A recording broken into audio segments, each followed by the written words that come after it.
राजस्थान हो, उत्तर प्रदेश हो या मध्य प्रदेश, पूरे देश के विभिन्न राज्यों में रानियां और राजकुमारियां अब भी सत्ता में अपनी शाही अंदाज और विरासत को राजनीति में इस्तेमाल कर रही हैं। उनकी राजपरिवार की चमक भी लोगों को अपनी ओर आकर्षित करती है। यही वजह है कि रानियां और महारानियों के लिए चुनावी मैदान में जीतना भी आसान हो जाता है। देश की राजनीति में आधे से अधिक राजपरिवार जुड़े हुए हैं, जबकि पार्टियां समुदायों पर अपने प्रभाव के कारण मतदाताओं को प्रभावित कर रही हैं। लोग आज भी कई राजाओं को राजा साहब और रानी साहिबा के रूप में सम्मान देते हैं। नमस्कार दोस्तों, तो चलिए शुरुआत करते हैं आज की इस मजेदार वीडियो की। वीडियो के अंत तक बने रहिएगा क्योंकि पूरी कहानी बेहद रोचक है। राजमहलों से निकलकर राजाओं के राजनीति में आने का चलन 1951 में शुरू हुआ था, जब तत्कालीन राजा स्वहनवंत सिंह राठौर ने लोकसभा चुनाव लड़ा था। वो जोधपुर रियासत से आते थे। हालांकि पहली बार चुनाव लड़ने के बाद उसके परिणाम आने से पहले ही एक विमान हादसे में उनकी मौत हो गई थी।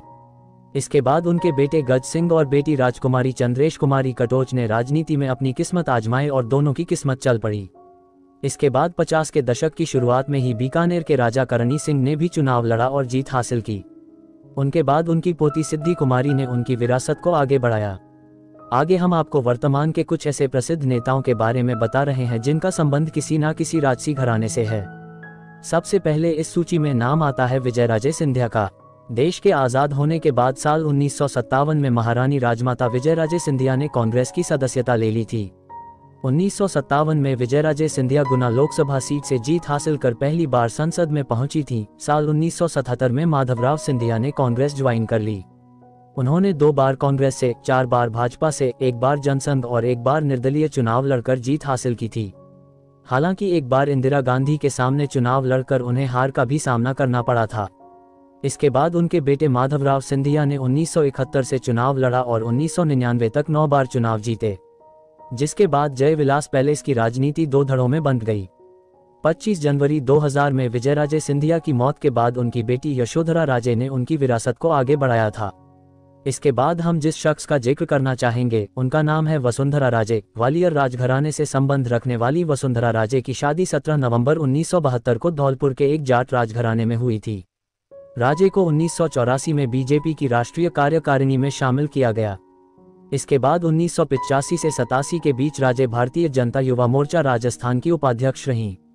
इसके बाद 1987 में वो राजस्थान प्रदेश भाजपा की उपाध्यक्ष बनी। 1998 से 1999 में अटल बिहारी वाजपेयी मंत्रिमंडल में वसुंधरा राजे को विदेश राज्य मंत्री बनाया गया। इसके बाद अक्टूबर 1999 में फिर केंद्रीय मंत्रिमंडल में उन्हें राज्य मंत्री के तौर पर स्वतंत्र प्रभार सौंपा गया। भैरों सिंह शेखावत के उपराष्ट्रपति बनने के बाद उन्हें राजस्थान में बीजेपी का प्रदेशाध्यक्ष बनाया गया। वसुंधरा राजे वही नेता हैं जब बीजेपी कहीं पर भी बहुमत का आंकड़ा पार नहीं कर पा रही थी, तब उन्होंने 2003 में हुए चुनाव में बीजेपी को 120 सीटें दिलाई थीं। ये पहली बार था जब बीजेपी को किसी राज्य में बहुमत मिला था। इसके बाद वसुंधरा ने कभी पीछे मुड़कर नहीं देखा। वसुंधरा राजे 4 बार विधायक रह चुकी हैं और 5 बार लोकसभा सांसद रही हैं। अब राजस्थान में अगले महीने होने वाले विधानसभा चुनाव में वसुंधरा राजे को उनकी सीट झालरापाटन से टिकट दिया गया है। अगला नंबर आता है जयपुर की महारानी दिया कुमारी का। जयपुर की महारानी और कूच बिहार की राजकुमारी गायत्री देवी ने भी लोकसभा चुनाव में लड़ा और 1962 में स्वतंत्र पार्टी के चुनाव चिन्ह पर लगातार 3 बार जीत हासिल की। अब राजसमंद से भाजपा सांसद दिया कुमारी जयपुर राजघराने की वर्तमान वंशज हैं। राजकुमारी दिया जयपुर के पूर्व महाराज सवाई भवानी सिंह और रानी पद्मिनी देवी की इकलौती संतान हैं। उनकी पढ़ाई नई दिल्ली के मॉडर्न स्कूल और जयपुर के महारानी Gayatri Devi girls public school से हुई थी, जिसके बाद उन्होंने लंदन में रहकर अपनी पढ़ाई पूरी की। इसके बाद जब वो राजमहल के अकाउंट का काम देख रही थी, तभी उनकी मुलाकात नरेंद्र सिंह से हुई। उन्होंने अपने परिवार को बताए बिना 1994 में दिल्ली में नरेंद्र सिंह से गुपचुप तरीके से कोर्ट मैरिज कर ली थी, जिसके 2 साल बाद उन्होंने अपनी मां को इस राज के बारे में बताया था। बाद में शाही तरीके से उनकी शादी करवाई गई। हालांकि मनमुटाव के चलते 2019 में उन्होंने नरेंद्र सिंह से तलाक ले लिया और अब वो अपने परिवार की विरासत को संभाल रही हैं। 3 बच्चों की मां दिया कुमारी ने राजनीतिक करियर की शुरुआत 2013 में की थी। पहली बार उन्होंने विधानसभा चुनाव लड़ा और जीत हासिल की। इसके बाद 2019 में उन्हें बीजेपी ने लोकसभा टिकट दिया और जीतकर दिया संसद में जा पहुंची। वर्तमान में सांसद दिया कुमारी को राजघराने से संबंध रखने वाली और पूर्व मुख्यमंत्री वसुंधरा राजे के विकल्प के रूप में देखा जा रहा है। ऐसे में वो फिलहाल खासी चर्चाओं में हैं। लंदन में पैदा हुई जिवाजीराव सिंधिया और स्वर्गीय राजमाता विजयाराजे सिंधिया की बेटी यशोधरा राजे सिंधिया ने 1998 में बीजेपी की सदस्यता ली थी। उन्होंने मुंबई के कैथेड्रल और जॉन कॉनन स्कूल, फिर प्रेजेंटेशन कॉन्वेंट, कोडाईकनाल और सिंधिया कन्या विद्यालय ग्वालियर से अपनी पढ़ाई पूरी की थी। 1977 में वो कार्डियोलॉजिस्ट सिद्धार्थ भंसाली के साथ शादी करने के बाद संयुक्त राज्य अमेरिका के न्यू ऑर्लियंस चली गई थी। यहाँ उनके 3 बच्चे हुए। 1994 में वह भारत लौट आईं और औपचारिक रूप से 1998 में मध्य प्रदेश विधानसभा चुनाव में बीजेपी के सदस्य के रूप में चुनाव लड़ा और जीत हासिल की। 2005 से लेकर 2007 तक यशोधरा मध्य प्रदेश सरकार में पर्यटन, खेल और युवा कल्याण मंत्री रहीं। इसके बाद 2007 में हुए उपचुनाव में वो 14वीं लोकसभा के लिए चुनी गईं।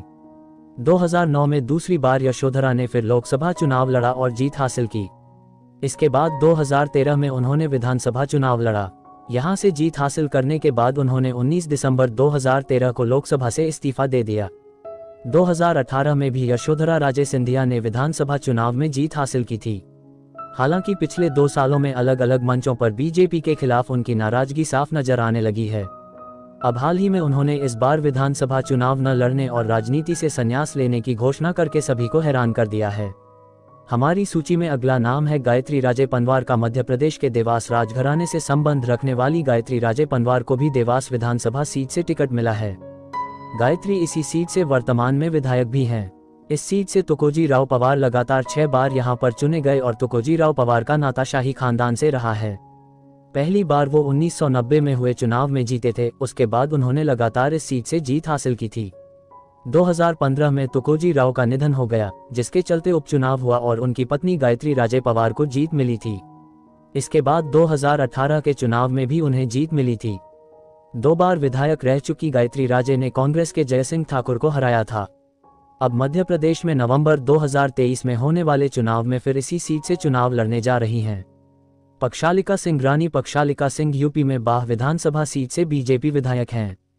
पक्षालिका सपा सरकार में मंत्री रहे राजा अरिदमन सिंह की पत्नी हैं। पहले उनका परिवार मुलायम सिंह यादव और अखिलेश यादव की समाजवादी पार्टी के साथ था, लेकिन 2017 में उन्होंने बीजेपी का दामन थाम लिया। रानी पक्षालिका सिंह यूपी की सबसे अमीर महिला विधायक हैं।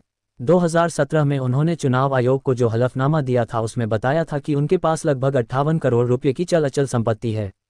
रानी पक्षालिका सिंह भदावर रियासत से संबंध रखती हैं। ये इलाका चंबल के बीहड़ में पड़ता है, इसलिए पक्षालिका सिंह को उनके क्षेत्र में लोग बीहड़ की रानी भी कहते हैं। पक्षालिका 2017 में पहली बार विधायक बनी थीं। इससे पहले वो 2012 के यूपी विधानसभा चुनाव में समाजवादी पार्टी के टिकट पर लड़ी थी, लेकिन जीत नहीं पाई थीं। है ना जानकारी बेहद महत्वपूर्ण। इसके बारे में आप में से बहुत ने अभी तक नहीं सुना होगा।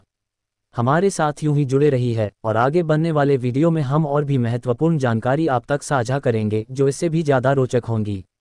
कृपया हमें अपने कमेंट्स के द्वारा विचार जरूर बताएं और हमारे चैनल को सब्सक्राइब कर दें, ऐसा हमारा निवेदन है। धन्यवाद और मिलते हैं अगली वीडियो में। आप सभी का बहुत बहुत धन्यवाद।